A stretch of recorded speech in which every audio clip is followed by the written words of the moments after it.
Hola amigos, otro vídeo más y en esta ocasión hablaremos de un tema muy interesante que lo hemos titulado Máquinas de matar.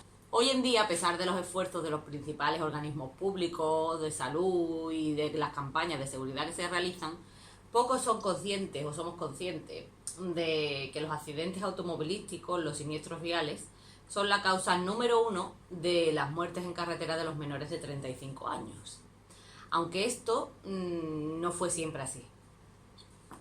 Aunque se construían vehículos propulsados por vapor, gas y electricidad, a finales del siglo XIX había muy pocos en las carreteras, sobre todo debido al coste que suponía y a la tecnología que era poco fiable en esa época.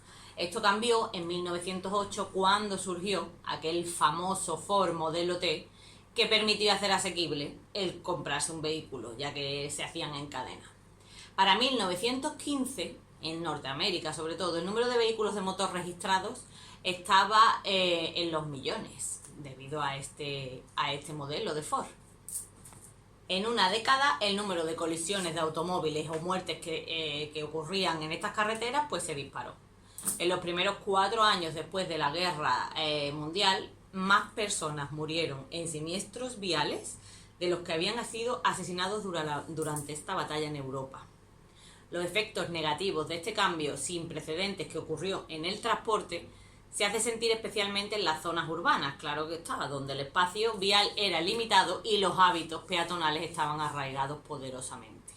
¿Qué quiere decir? Los peatones iban por donde querían, no tenían problemas de ir por medio de la calle porque lo único que les podía molestar, en cierto modo, era un coche de caballos, pero normalmente, claro, no tenían esa velocidad para que ocurrieran estos siniestros viales tan graves que ocasionaran muertes o lesiones graves. Los tranvías o los carruajes que eran tirados por caballos cedieron el paso a los peatones y se desaceleró a un ritmo considerable. El tráfico más rápido estaba alrededor de 15 a 18 km por hora y pocos vehículos tenían la capacidad de alcanzar las velocidades más altas. En las zonas rurales el coche fue generalmente acogido como un antídoto para el aislamiento extremo, lógicamente, pero en las ciudades con barrios densos y muchos métodos alternativos de tránsito, porque había tranvía y había coches de caballo, los vehículos privados eran vistos como un lujo innecesario. Se extendió la idea de que los conductores de vehículos asesinaban a inocentes por las calles de la ciudad en sus incontrolables vehículos, idea que implicaba una adicción a la velocidad a expensas de la vida humana. Entonces ya se elegía la velocidad sobre el mal, es como un precio que debemos pagar. Ese precio es, sin duda, nuestra vida, ya que preferíamos la velocidad. A finales de la década de 1920, más de 200.000 personas solo en Estados Unidos habían sido asesinadas por automóviles. La mayoría de estas muertes eran peatones en las ciudades y la mayoría de ellos, por desgracia, eran niños, siendo la idea generalizada de que el conductor era el máximo responsable del siniestro.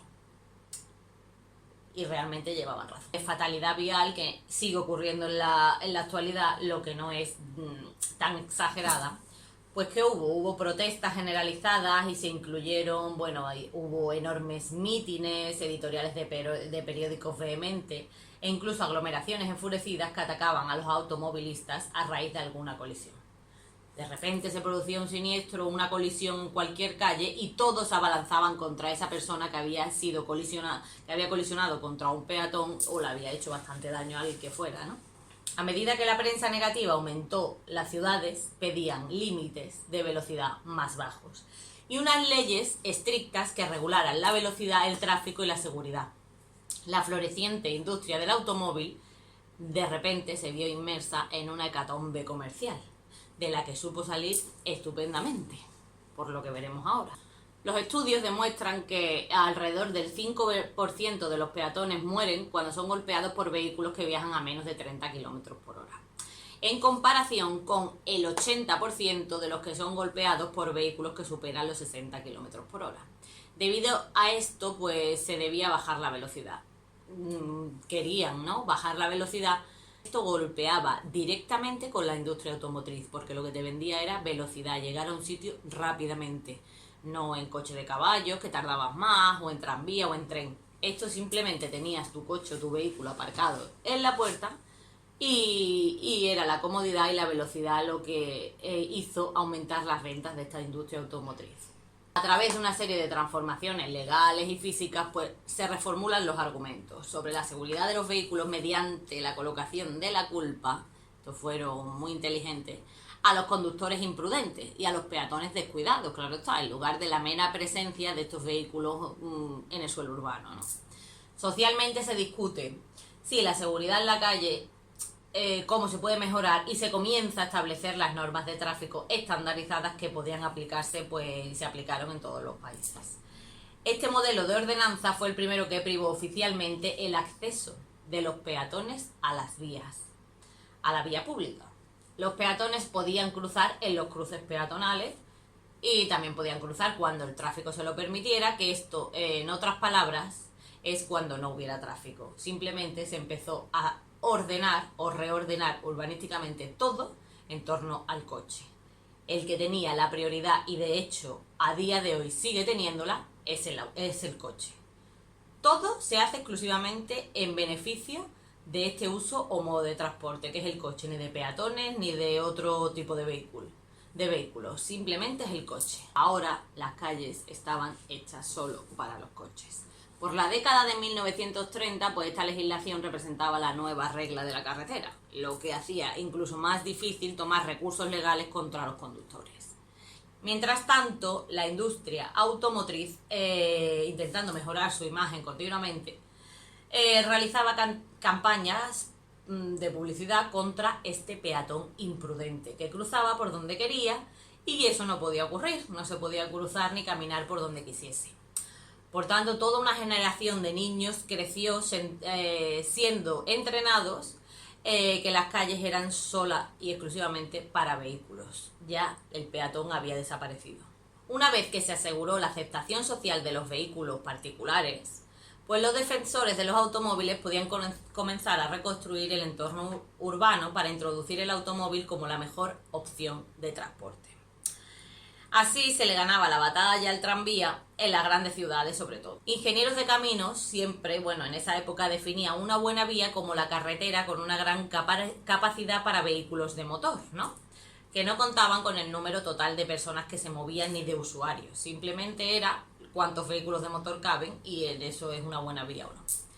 Hoy en día nuestras ciudades, como podéis ver, son fiel reflejo de ello, ¿no? De este panorama social. El nivel de servicio, medida por la cual la mayoría de los planificadores utilizan para medir la eficiencia de la intersección, solo y exclusivamente se basa en los retrasos de vehículos a motor, en lugar de los efectos que todos los modos de transporte pueden llegar a tener, ¿no? Ahí una vez más se muestra que todo y exclusivamente está hecho para vehículos, para coches. Todas las carreteras están hechas para ello. Al mismo tiempo, la violencia del tráfico continuó sin cesar, con víctimas mortales en aumento cada año. Hubo una excepción que fue durante la Segunda Guerra Mundial, cuando, claro, había mucha escasez de combustible y la conservación hizo que bajara la conducción de vehículos. Por lo tanto, una caída de la tasa de mortalidad debido a que no había vehículos de motor en las carreteras, que luego se disparó al concluir la guerra, porque volvió a la normalidad anterior. En 1966, mi querido amigo Ralph Nader publicó su libro más vendido y que todavía para mí es como una especie de Biblia: Inseguro a cualquier velocidad.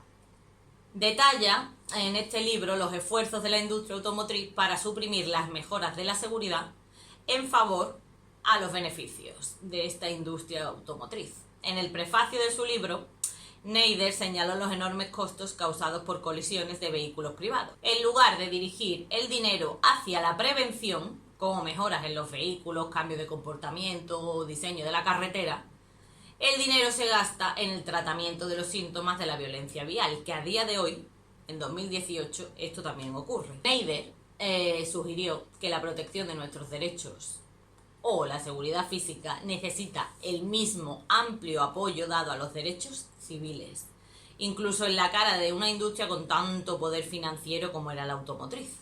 Un gran problema, esto es lo que dijo él, un gran problema de la vida contemporánea es cómo controlar el poder de los intereses económicos que ignoran los efectos nocivos de la ciencia y la tecnología aplicada.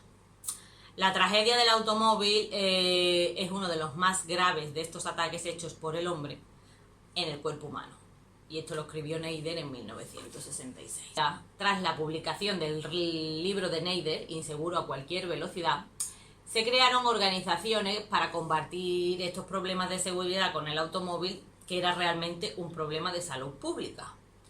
La cuestión de la prevención de lesiones de vehículos de motor, y se centraban en poblaciones de alto riesgo, como por ejemplo los conductores bajo los efectos del alcohol, los motoristas y los ciclistas. Y esto fue gracias a su libro, porque claro, fue cuando surgió una nueva visión de lo que hasta entonces era lo único que se conocía, y eran los efectos negativos de esa economía automotriz. El eterno problema para nosotros como cultura es reconocer que estas lesiones que ocurren en la carretera son a la vez predecibles y prevenibles, no son accidentes. Eso es lo que el público todavía pues no ha llegado a ese pensamiento.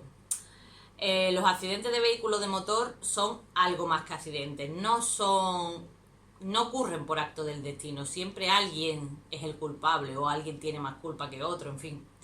Y mientras la sociedad continúe creyendo que los accidentes son eso, actos del destino, entonces no se puede hacer nada para solucionarlo. Cada año más de 1,2 millones, que estamos casi en el 1,3 millones de personas, mueren en accidentes de tráfico, ¿no? Siniestros viales en todo el mundo. Sin embargo, hay una clara diferencia bastante importante entre nuestra respuesta a las guerras extranjeras, a la crisis del ébola, por ejemplo, o a los ataques terroristas, de todo lo que inflige menos muertes que los siniestros viales. Y yo no veo ninguna protesta pública generalizada o, por ejemplo, un monumento a los muertos en carretera. Nos preocupamos acerca de las drogas, de las inseguridades debido a las armas de fuego, pero no enseñamos realmente a los niños a tratar a los coches como las armas cargadas que son. Estas pérdidas han sido privatizadas en la actualidad, pero en los años 20 pues, fueron consideradas como pérdidas públicas, realmente. La mayoría de las personas somos conscientes, ¿no?, de los peligros al volante, pero estamos acostumbrados a compartir estos riesgos en lugar de tomar la responsabilidad individual por nuestra propia conducta negligente. Muchos de nosotros pues hemos tenido la experiencia de no seguir la ley por ir un poco por encima de la velocidad, del límite, o no parar ante una señal de stop. Así que hay esa tendencia a desviar nuestra propia culpabilidad. Y esto ha sido institucionalizada por cosas como leyes sin culpa y seguro del automóvil, que si lo pensamos bien, es una mutualidad. Todos compartimos el coste por el hecho de asumir que la conducción es un acto peligroso. Dejo esta última frase para que podáis pensar. Así que nada, nos vemos en el próximo vídeo. Si os gusta, darme un like y os suscribís al canal. Hasta pronto, feliz semana.